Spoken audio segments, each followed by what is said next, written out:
Hello everybody and welcome back to the channel. Massive thanks to the authors, Roxi2Star and ThatOneZed for allowing me to adapt their awesome story. Follow the link in the description to check out more of their works. Today we will be listening to the 15th part of What If Deku Had Both One for All and All for One. If you enjoy, please consider liking, commenting, and subscribing down below, and don't forget to hit that bell icon so you get notified when videos go live. Now, without further ado, let's get into the video. Chapter 30, Respite. Chapter by Roxi2Star. Dad parked the car in front of their small apartment complex. His face was almost as white as his hair. Izuku watched him as he slowly pulled the key out of the ignition. "Dad, we're going to be okay," he said again. Dad didn't reply, simply unbuckling himself and opening the door of the truck. He put one foot on the ground before his entire body toppled over. "Dad?" Izuku asked. He jumped out of the car and ran around to the other side. His father was on the ground, unconscious. Panic rose inside Izuku's gut. He grabbed his father, dragging him out of the car, and laid him on his back, his hands shaking as he located his pulse. His heart was still beating. He was still breathing as well. What happened? He closed the car door and grabbed his father's keys before leaning down and picking him up, cradling him in his arms. Slowly, Izuku made his way up the steps to their apartment door. He readjusted his grip on his father and managed to get the front door open. He laid his father out on the couch before pulling his phone out of his pocket. He quickly dialed Yagi's number. "Come on," he mumbled as the phone rang. "Pick up please." Izuku. "Hey. Did you guys make it home? I'm still at the station with. Something is wrong with Dad," he said quickly into the phone. "He just passed out. He's still breathing, but what should I do? Should I call for an ambulance or beside him?" Dad groaned softly. Slowly, his father sat up, rubbing his head. "Ouch," he mumbled. "What, Izu? How did we? My head hurts." "He just woke up." "I'm coming over," Yagi said. "Try and keep him awake until I get there." 20 minutes. No less. He could hear Yagi inflate into his All Might form. "I'm coming, hold on." Izuku tossed his phone aside, kneeling next to his father. "Careful, you passed out," he said. He placed a hand on his dad's forehead. "No fever." He pushed his white hair back out of his face soothingly. "Are you okay?" Dad nodded groggily. "I'm fine, Izu," he said softly. "I'm just more tired than I thought. I guess I haven't been sleeping well." "The stress. Hero exam, right?" Izuku asked. "Dad, you gotta take better care of yourself. Maybe you should see if you can postpone the test." He chuckled, shaking his head. "Listen here, hypocrite." He put a hand affectionately on Izuku's head. "Don't tell me to take better care of myself when all you do is train, eat katsudon, and study. You're the one who needs to practice self-care. Your old man is doing just fine, thank you." "Still," Izuku said with a frown, "when was the last time you ate today?" His dad didn't reply. He sighed. "God damn it." Izuku stood up and said, "I'm making you toast." "Stay put, Yagi-san is on his way. Don't curse at me or whatever." Dad laid back down and crossed his arms. Izuku walked to the kitchen and grabbed some bread, laying them in the toaster. He pulled his phone back out. Shadow had called 8 times. Right. Better let him know he's okay. He redialed him. Shadow answered before the first ring ended. "Izuku. You're okay?" "I'm fine," he said, a fond smile making its way to his face. "I wasn't injured at all. Just a little scared. Nothing major." Shadow made a soft noise into the phone. "Izuku. Shigaraki took you hostage, in the middle of a crowded shopping mall. That's not a little scare, damn it.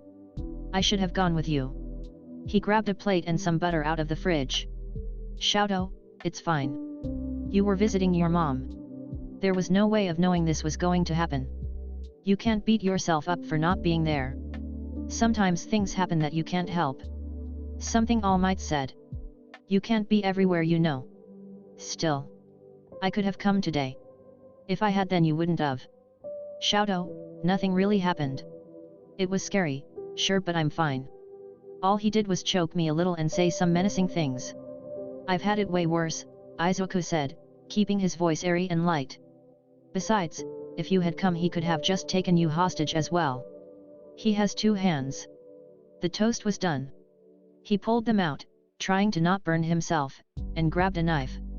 If you had been captured as well, one of us might have done something stupid to try and save the other. I just hate feeling powerless like this, Shoto said. I told you I wouldn't let them come after you again. I promised you. Izuku sighed as he spread the butter onto the bread. Shoto, really, it's okay. I know. I would be feeling the same way if this was reversed. But you have to let go of the guilt and the what-ifs. It's over now, and I'm okay. We have school tomorrow and we leave for camp later this week. Let's just put this whole mess behind us and focus on training camp. He smiled softly. We'll be out in the woods, together. I hear they have a beautiful outdoor bath.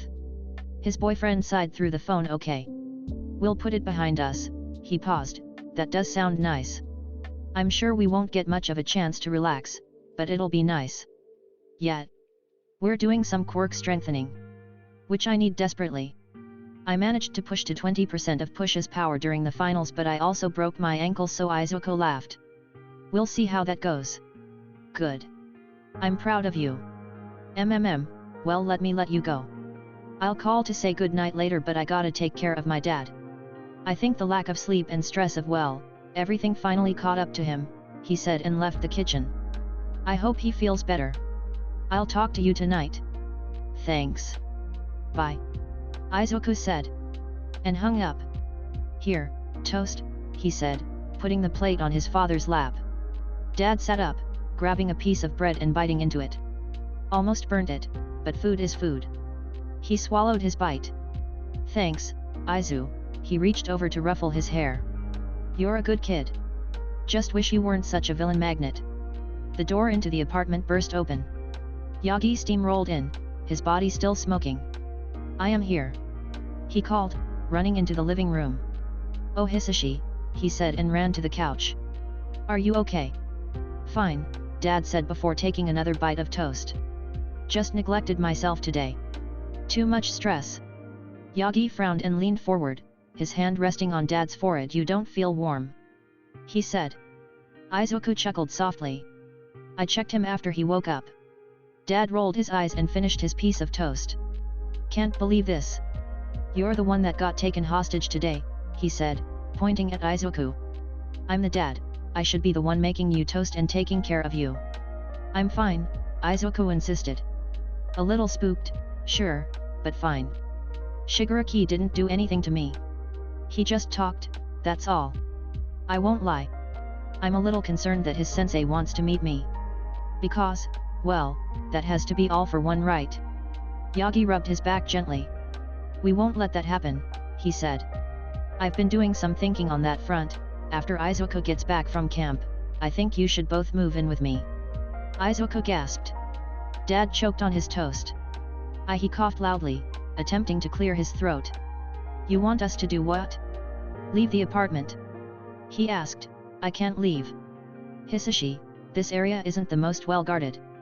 You've seen my apartment. It's safer. You'd both be protected at all times. It's a highly secure complex. No one gets in or out without proper clearance. If Shigaraki and All for One are targeting Izuku, he needs to be someplace safer.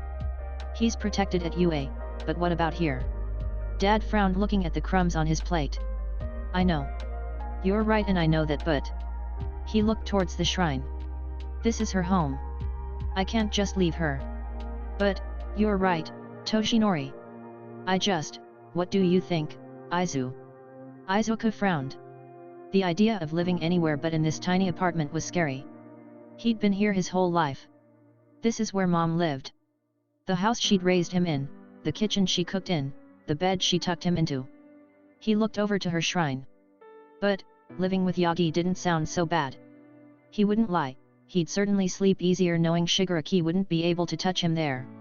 He shuddered at the thought of him entering this apartment. It was a sacred place. What would Mom want? Easy. She'd want him to be safe. He stood up and walked to the shrine, picking up her picture. I think, he began, Mom would want us to go. He turned to his dad. She'd want us to be safe. Besides, it doesn't have to be permanent. We don't even have to let go of the apartment. Just keep it, but we won't live here. He smiled. Besides, Mom is with us wherever we go. All the time. Yagi continued. You don't have to decide right now. But we need to have a serious talk about this after your test and after Izuku comes back. He stood and held out his hands. In the meantime, I'm putting you to bed.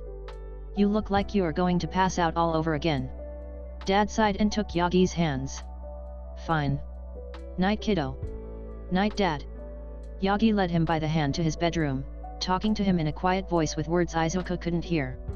He watched them disappear into the hall before looking back down at the picture of his mom. Izuku wasn't stupid. He saw what was happening. Been seeing what was happening between them. Probably more than they did. He always denied it when his friends teased him, but he knew.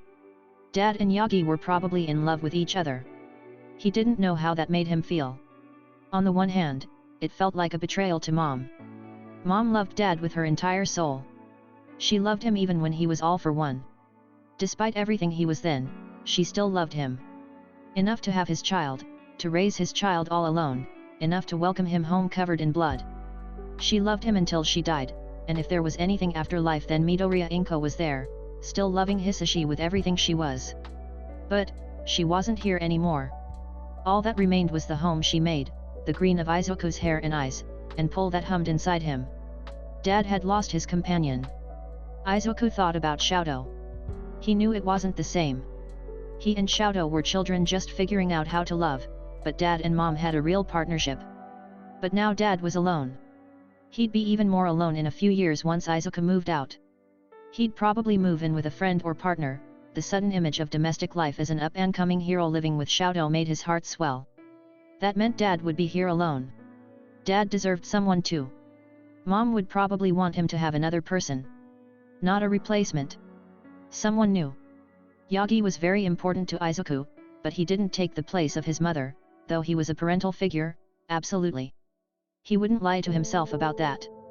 Yagi was so important to both of them. If they made each other happy, they should go for it. That did leave Izuku with a question though. They were very clearly in love, so why weren't they together? Was Dad not ready to get into a new relationship?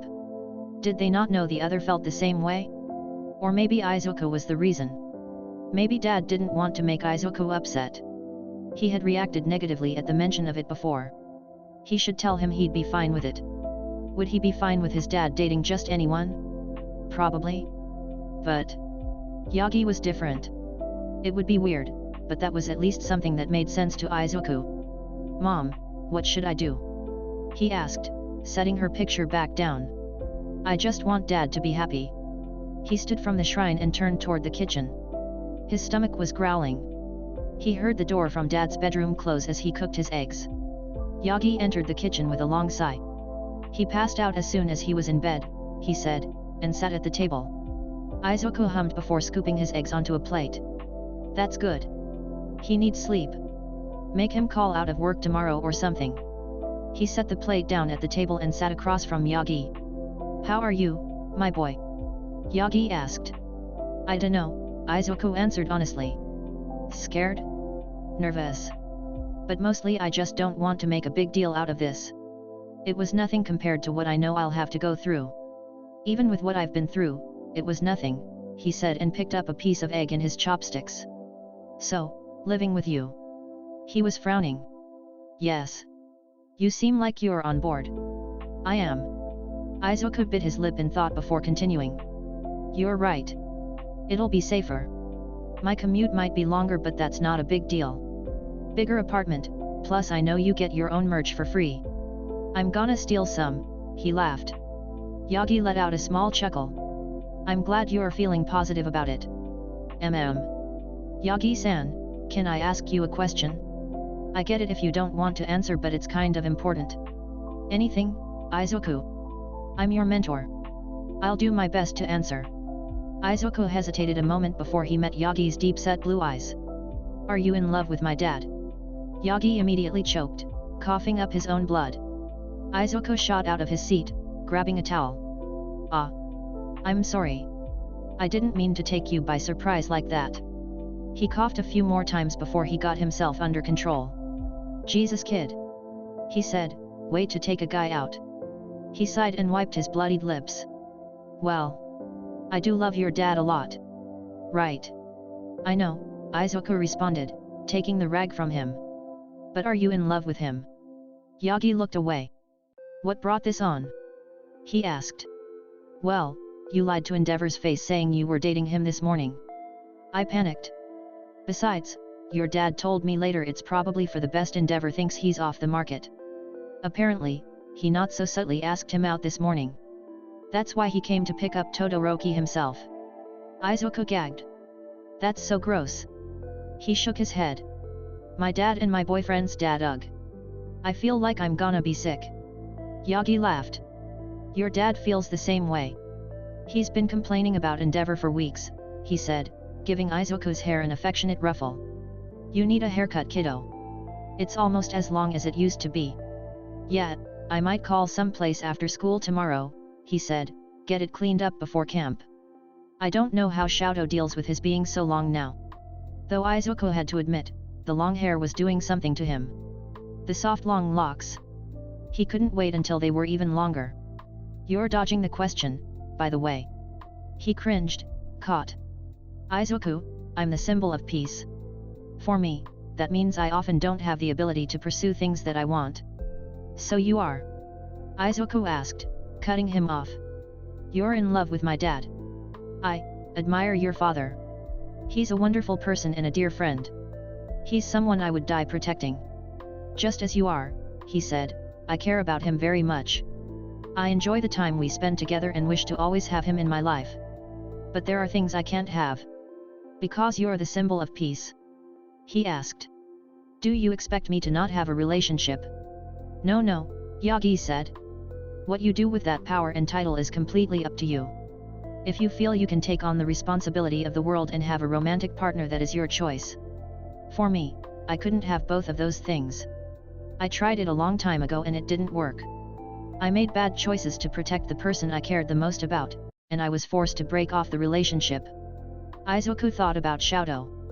Would he be able to make a rational choice if Shoto was involved? Could he handle having a partnership and being the symbol of peace? He shook his head. Of course he could. He really cared about Shoto. Besides, Shoto was also going to be a pro hero.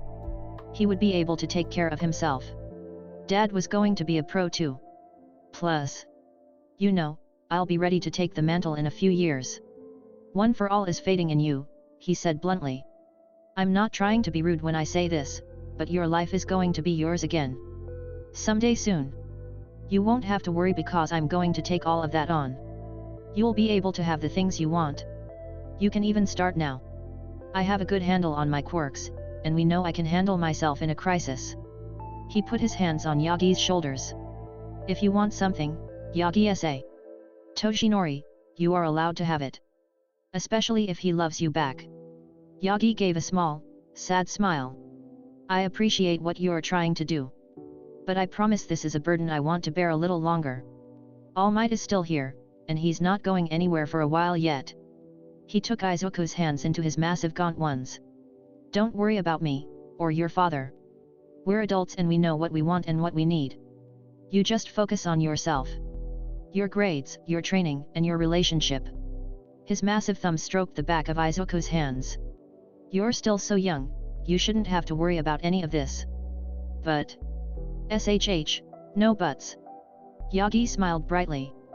Finish your eggs, then hop to bed. You have school tomorrow. Izuku sighed and pulled away. Fie-Ian, he smiled softly and walked to the doorway of the kitchen. Good night, Dad. He walked out before he could hear his response. Wednesday came. Today was his hero practical licensing exam. Hisashi felt ill. He wasn't sure if he was prepared enough, but he got up anyway. He showered and dressed, before checking on Izuku, who was curled up around his body pillow.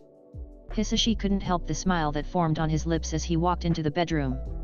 Izuku was still out cold, drooling onto the pillow. His hair had been cut again, the nose scar glowing in the soft light of the room. Suddenly it hit Hisashi. This wasn't a child. This wasn't the frail little boy who he'd come home to that awful night 6 years ago. This was a young man. He was strong and smart and had so many responsibilities. Izuku had come so far, and Hisashi could only think of how proud he was of the man Izuku was growing into. He reached down, gently stroking his hair out of his face like he'd always done. "Oh, Izu," Hisashi mumbled softly. "I promise you I will keep you safe. You're my whole world. You chose a hard path, but I swear to God I will be right there behind you every step of the way. I'm going to make your dreams come true." He kissed his forehead, right at the hairline before walking to the door. He casted his son one more soft look before leaving the room. Hisashi could do this. He had to do this. Izuku needed help. He deserved to be able to rest. Hisashi would provide that for him, even if it took the rest of his life. He was going to keep his baby safe and sound. After today, no one would ever touch his son again. He left Izuku a note, telling him his phone would be off and to wish him luck. He grabbed his notes and his paperwork and packed them into his briefcase. He walked from the kitchen into the living room and stopped at Inko's shrine. He got to his knees. "Inko, darling. I need your help today. I'm going to protect our child," he told her. "I swear to you, he will be okay. Help me pass this test," he begged her. "I love you, Inko. I will always love you. No matter where my life takes me, you will always be my love. Always in my heart." He stood from the shrine and grabbed his briefcase. Out the door he went, closing it behind him with a small click. Izuku woke up in the house alone that morning. He got dressed and took the early bus to school. Joked with Kikin, and kissed Shoto. He sat in class, barely listening to the teachers. Classes were pretty much over. It was just prep work for the summer camp now. His mind was elsewhere. All day he was distant. His mind on his father. What was he doing? Would he pass? What should they do to celebrate? The final bell rang. Izuku blinked. He hadn't realized it was the end of the day already. He packed away his bags, pulling his phone out. No messages still. "Anything yet?" Shoto asked, standing at his side. "No," Izuku said softly, "I kind of thought I'd have heard something by now though." Shoto frowned. "Want me to come over?" He smiled at his boyfriend. "Please." He stood, tossing his bag over his shoulders. "At least for a little while. Plus, I don't really like being home alone right now," he said softly. "Sure." Shoto held out his hand. Izuku took it. "My father's been very upset ever since he found out All Might and your dad are dating." "They aren't dating," Izuku fired back. "I told you All Might panicked. I'll believe it when I hear it from All Might." Izuku squeezed his hand. "I'm serious. I did talk to him though. About dating my dad. I pretty much told him he should go for it." Shoto blinked. "Really? I thought you hated the idea of them together." "It's not that," Izuku said. "Part of it is I don't want my dad to move on from my mom. She really loved him." He paused. "But she's gone. And my dad deserves a partner. You make me so happy, Xiao-chan. I want that for him too. And I want it for All Might. It's obvious they love each other. Extremely. Right. Even you noticed." Shoto rolled his eyes and huffed. "I notice lots of things. Tiger, you thought you were sick before you thought you had a crush on me. I'd never had a crush before. It was a new feeling." He squeezed his hand. "Everything with you feels so new. So, you told All Might to go for it with your dad?" He nodded. "But he played it off like he couldn't," he said, "talked about how with him being the symbol of peace and all that makes it hard to have a romantic relationship. It can't be easy, dating as a pro." "No," Shoto said softly. "I don't imagine it is. Probably why Aizawa-sensei and present Mike keep it secret." He paused. "I know we haven't been dating long, but do you think we'll make it as a couple if we become pros?" Izuku hummed in thought. "I think it would be very hard," he said finally. "We'll likely have to make hard choices between what's better for our relationship and our careers, but I think it would be like that no matter what we did as adults. So, as long as this relationship is something we both want and something we're both willing to try and make work, we'll be just fine." He smiled up at Shoto. "Besides, if something is hard work it usually means it's worth it." "You're worth it." Shoto blinked down at Izuku, his beautiful eyes blown open. "Izuku," he said, grabbing his cheeks. Izuku's phone was ringing. They both jumped, Izuku nearly dropping his phone as he attempted to answer it. Hello Dad? You did. His face contorted into a huge smile. That's amazing. So you Dad? Okay, yeah, I'll text Yagi-san and I can pick up Akira's. Is it cool if Shoto comes home with me? We were just on our way to catch the train. Okay. I'll meet you at home. Oh Dad, this is great. Okay. Bye. I take it he passed. He passed. Izuku cried, throwing his arms around Shoto, already crying. He did it, Shoto. He's got his provisional license. My dad is a hero. He smiled. I'm so happy for both of you. Then come on, let's get you home. Oh, you were saying something before my dad called, he said, pulling Shoto along. Don't worry, Shoto said. It must not have been important, I don't even remember. Izuku smiled up at his boyfriend. Okay. Oh Shoto, this is so wonderful. If I hadn't run into Shigaraki I'd say I'm having a perfect week. Fuck it, even with the bastard jumping me at the mall this week has been wonderful.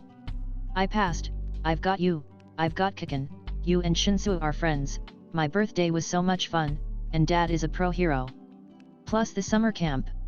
Right. Oh summer camp is gonna be great, Izuku said, we're gonna have the time of our lives.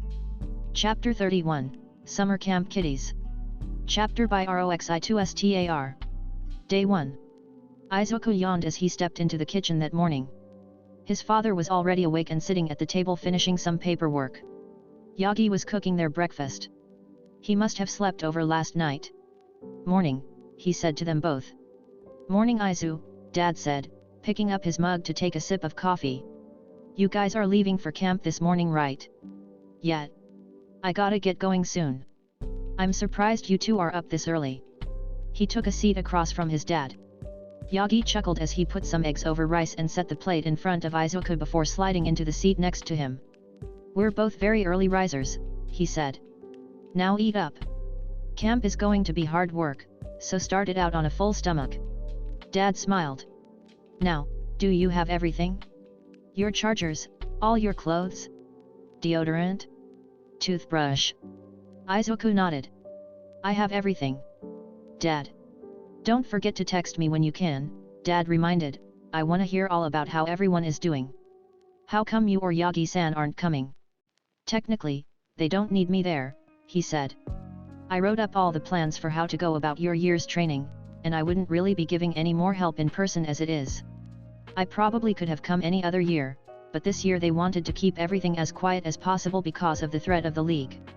It also probably wouldn't be wise to have All Might there either, Yagi said from beside him, that would create a lot of issues both at camp and in town. Izuku nodded. Makes sense. For the next few minutes, the three of them sat in comfortable silence, only broken by the sounds of eating and drinking. He cleaned his plate and put it in the dishwasher. I'm off. He cried, heading towards the door. Dad and Yagi followed him. Dad pulled him into a hug first. Aw Dad, I'm only gonna be gone a week. I know, his father said, hugging him tighter. I'll miss you the whole time. Dad. Izuku sighed and wrapped his arms around his father. I'll see you soon. Bye Izuku, Yagi said. Dad smiled. See you in a week, Izu. They parted, and with a wave, Izuku was off. He left the house feeling good. Life seemed to have finally stabilized again. No one was fighting, no more tests hanging over them. And other than a brief run-in with Shigaraki, the League hadn't made a move in months. It was like he finally had some time to relax. He stretched his arms over his head, soaking in the early morning light as the sun rose over the little street that led to his subway station. Izuku knew that there was probably some unimaginable horror waiting for him somewhere down the line. The League wasn't about to just vanish.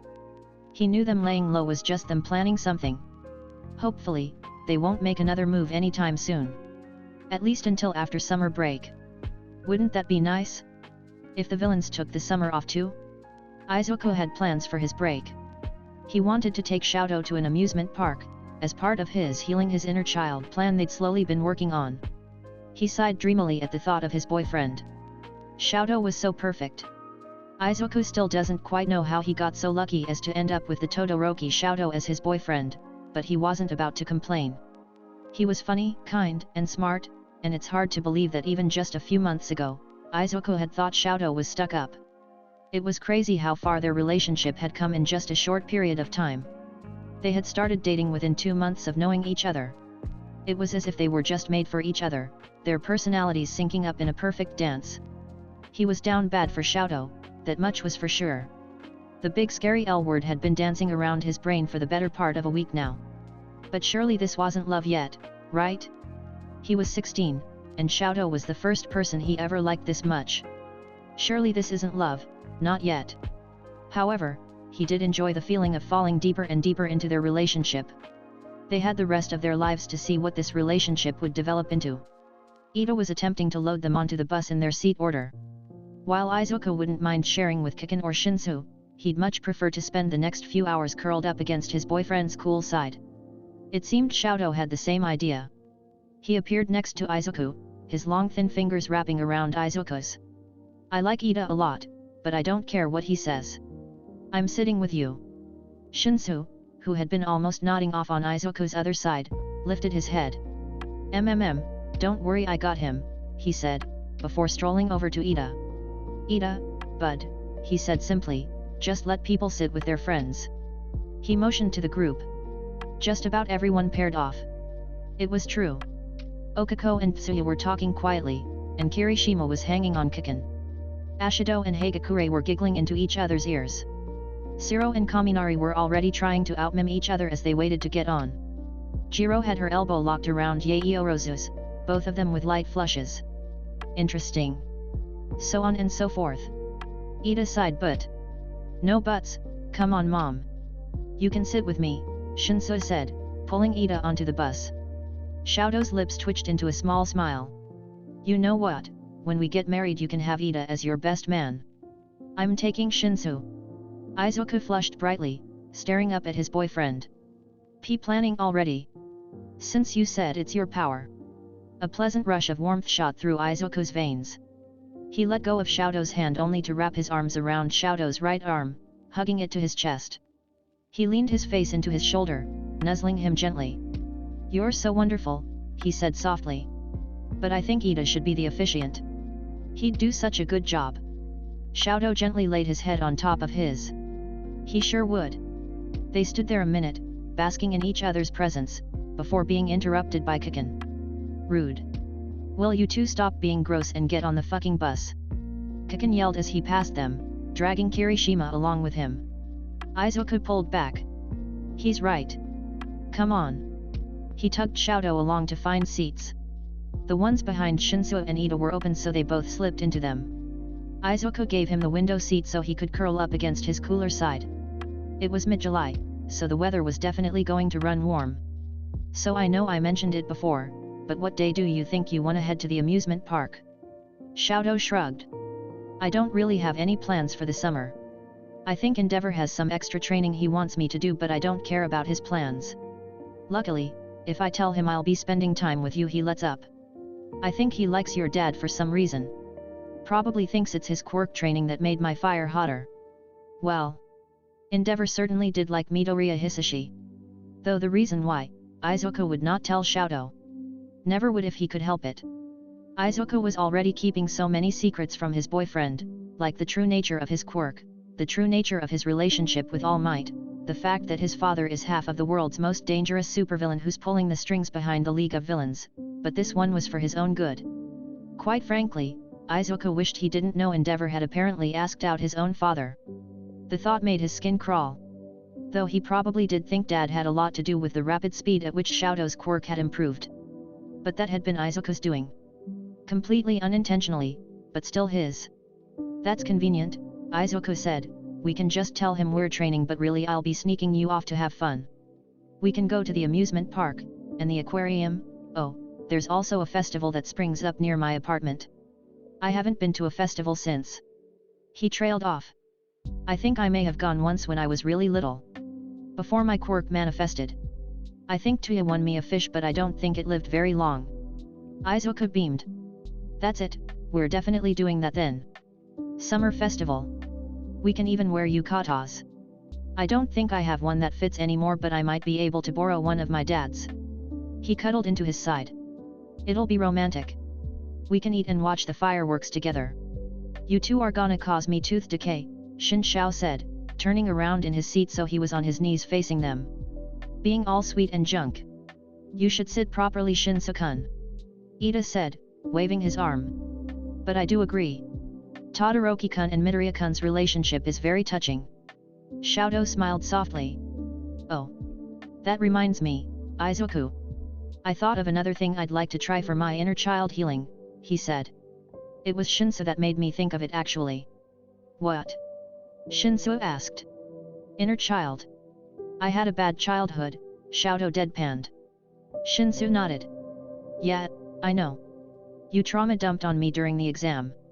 I mean, to be fair, I also trauma dumped a bit back. Anyway, not important. Yes, Roki, I remember. We all hate Endeavor because of it, but go on. Izuku thought it might be helpful if I do things I was denied as a child. Ah. Ida cried, I see. Yes, that makes a lot of sense. Giving yourself closure and having a good time. Very wise, Midoriya-kun. As Ida spoke, the bus door closed. Aizawa turned to the class. We're gonna be in here for about an hour, and then we'll stop to stretch our legs. Don't be annoying or too loud, he drawled as he sat down. I'm sure you're going to anyway, but at least I said something. Izuku looked back at Xiaodo. So, what do you want to do, babe? Shinsu brought it to my attention. I've never played a video game before. That's something most teenage boys have done before, right? Oh, Shinsu nodded. Yeah, buddy, most kids have played video games. I have an entire library of them. Mostly older stuff since that's what I can find cheap. Then again, you are a rich boy with daddy's credit card, ooh, we should hit up a game store when we get back. Get you all the video games you could ever ask for and run up Endeavor's credit card, he grinned. We can even store them at Midoriya's place since we all end up there anyway. Izuku hesitated for a bit but decided now was the time to talk about it. It actually looks like I'll be moving after camp. What? Xiaodo asked. He grabbed Midoriya's arm. Where?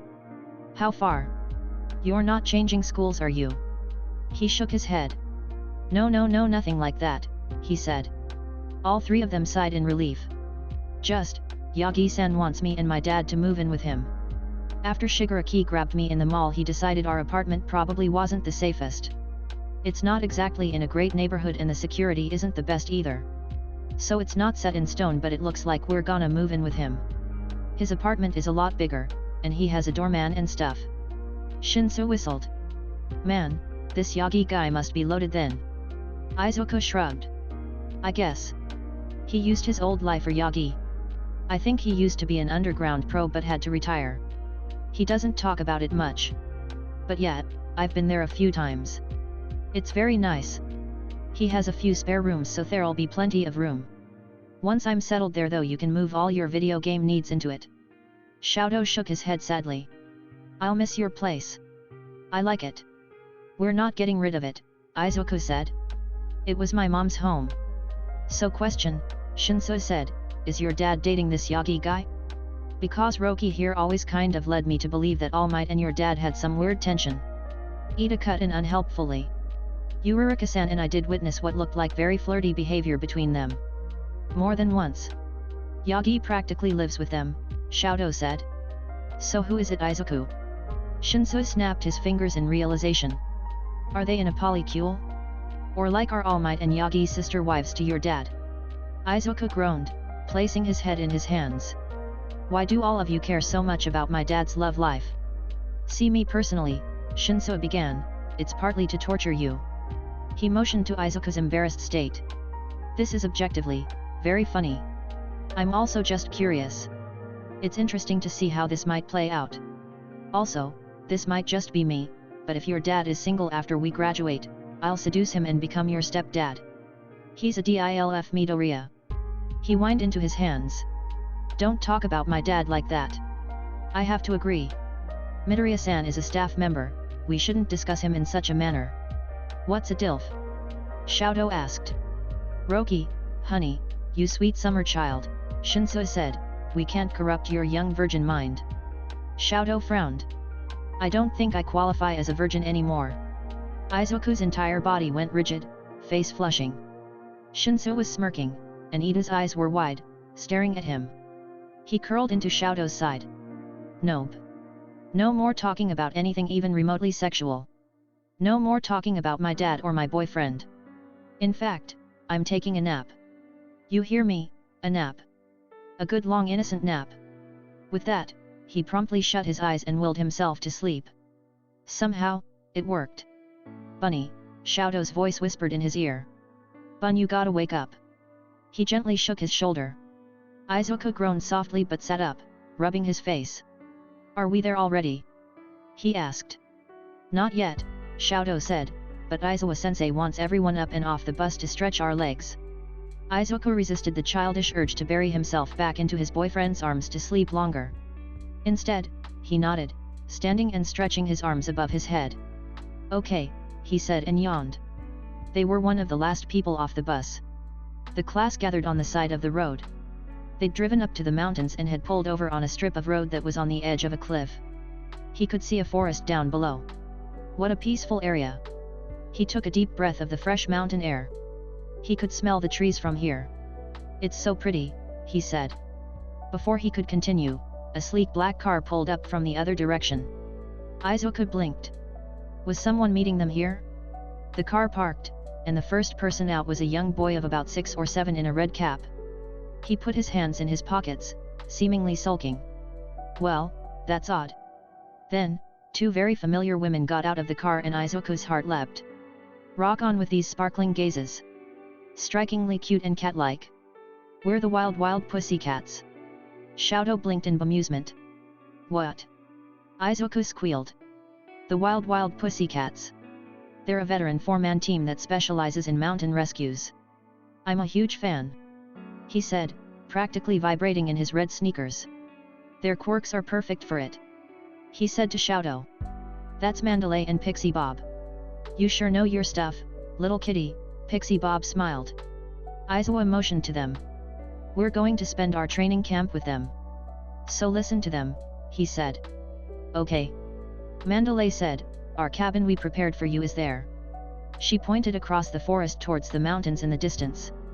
At the base of that mountain. She smiled and suddenly Izuku had the feeling that something was not right. It's about what, 9:30 right now? I say it'll take about, 3 hours by foot. Izuku's gut dropped. Not far from him, he heard Cyril laugh quietly. Well class, let's get back on the bus. Kitties who don't make it by 12:30 don't get fed, she said, as she, Pixie Bob, and the kid all moved to stand closer to the bus. Pixie Bob smiled and her hands began to move, the ground under their feet giving way. Suddenly, Izuku was falling, sliding down the cliffside. He called one for all, jumping into action. Sorry kids, Izuku's tired voice reached his ears. But the training has already begun. Izuku jumped in the air, first grabbing Xiaodo and safely tucking him over his shoulder. He grabbed Shinso with his other arm and landed them on the ground, both of them slung over his arms. Xiaodo sat up a bit. You know Bun, I could have just used my ice, he said. Thanks for saving my life Mito, Shinso said, my quirk is not meant for stuff like this. As their classmates all fell around them he set them down. So, he said looking around, we should head that way, he pointed. Ida had fallen not too far from them, standing up and dusting himself off. Are you sure Shinso-kun? Ida asked. I guess. I dunno man, just seems to be where Mandalay pointed earlier. Hey, kiddies. Speaking of Mandalay. Her voice called from the road above them. You have 3 hours to make it to the facility. This land is private property, so feel free to use your quirks. Good luck making it through Pixie Bob's Beast Forest. She laughed. Beast Forest? Oh no. Pixie Bob's quirk is earth manipulation, he said quickly. That means, she must have made a bunch of monsters for us to fight. Shinso groaned. Fuck, man. Why is it always big monster or robot or training dummy? Can't we fight people? He asked. Damn it. I'm fucking useless. Again. Xiaodo patted his back. Don't worry. It doesn't matter, we're gonna get you there. Shinso clenched his chest. Damn it Roki, right in the heart. Don't you worry, Shinsu-kun. Izuku cried, we'll keep you safe. A loud roar echoed through the forest. Just keep up with us. I'm in your hands, Shinsu said. I'll try and keep us going the right way. I have a decent sense of direction. It's gonna be easy to get lost in these woods even with Jiro and Shaoji. Okay. Ida called, let's go, Class A. All in all, Izuku had to admit he'd been through worse. His body hurt as they limped out of the forest. Shaodo wasn't far behind him, breathing heavily. Shinsu was the least worn out of the group. Ida's engines were overheated, Kiken had been rubbing his palms for ages now, and Kirishima could barely get hard. 3 hours, Izuku huffed. Who the hell could do that in 3 hours? He asked. Mandalay, Pixie Bob, Aizawa, and the kid were waiting at the facility. Mandalay waved at the ragged group. Well, 3 hours is about how long it would have taken us. But honestly, you kiddies got here faster than we expected, she said. It's only 5. We thought you might take until nightfall. Pixie Bob came forward. Oh, you were great. I love young people. So full of life. She pointed to where Izuku stood with Ida, Shaodo, Kiken, and Shinsu. Especially the 4 of you. She said, motioning to the 4 who had fought. Shinsu looked away, clearly upset. In about 3 years I call dibs. Izuku rubbed the back of his head awkwardly, his eyes moving to the boy. More of his classmates piled out of the woods, all groaning in pain. So, something that's been bothering me. Whose kid is that? Oh, Mandalay smiled. That's Koda. He's my cousin's child. He lives with us, she said. Koda glared at Izuku. Part of him wanted to approach but he kept his distance.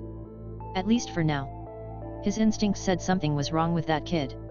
He hadn't smiled once in the time Izuku had seen him. He put it in the back of his brain for later. Right now his main goal was food. His stomach growled as he stood there. Pixie Bob looked down at him, clearly sensing where his thoughts were going. Come on kiddies. We'll get nice and fed. She motioned for the class to follow her inside. She led them to a large mess hall area, where Ragdoll, another member of the Wild Pussy Cats, stood next to a huge array of food. Come get your fill kiddies. She called. This is the last time we're gonna cook for you, so enjoy it while you can. Izuku got a plate full as he and his friends all sat together. He ended up squished between Shaodo and Shinsu. Out of the corner of his eye, he saw Shinsu staring down at his meal. He quickly swallowed. Shinsu-kun, are you all right? He blinked, looking up. Oh yeah, he said and offered a small smile. Just, a lot on my mind I guess. Shaodo leaned over Izuku. Shinsu, you know you can't beat yourself up because of today, right? He asked. Your quirk is so valuable as a hero, but I understand being upset when a situation arrives that you feel useless in. But do you? He asked, bitterness seeping into his tone. Your quirk is so versatile. I can't imagine a situation where you wouldn't shine. Stealth. Subtlety. Shaodo said simply. My quirk is too flashy. My looks are too obvious. The exact area where you thrive is my biggest weakness. He took another bite of food. I'd be terrible in any kind of stealth mission. Shinsu bit his lip. Izuku's eyes flicked between them. Finally, he said, I guess so. He sighed. Suppose I'll just have to double down on my stealth. My quirk was never going to allow me to handle a large group of villains or big monsters. That's how Aizawa-sensei fights, Izuku said, cutting in. He's a stealth fighter who tries to end fights before they start. He still has to take them down with physical attacks. You're in a better spot because if you can get them to just respond to you, boom. Fight over. He smiled. It's really an amazing power, Shinsu-kun. He sighed. Yeah. I just wish I could be more helpful in situations like today. You're the one that kept us on track, Shaodo said simply. Even if your quirk wasn't helpful today, I'm pretty sure we would have been wandering in those woods for hours without you. He offered a small smile. You and your crazy sense of direction. Man, Roki, you sure know how to make a guy blush, he said and stuffed his mouth full of food. I see why you fell so hard for him, Mito. Izuku laughed. He's wonderful, isn't he? He said before his eyes narrowed at Shinsu. And he's also mine, so back off, harlot. Don't be jealous, bun. I only have eyes for you, Xiaotou whispered before pressing a kiss to his temple. Eat up, he ordered. Izuku sighed and got back to his food. Though his eyes did wander. Kota, the little boy, was helping carry a box of vegetables for Mandalay. His face still contorted into a frown. Alright, that's where we'll leave off for the day. Thanks so much for listening along with me today. If you enjoyed, please like and comment down below and check out the video or playlist on the screen for more content from me. I look forward to seeing you next time. Ciao for now, lovelies.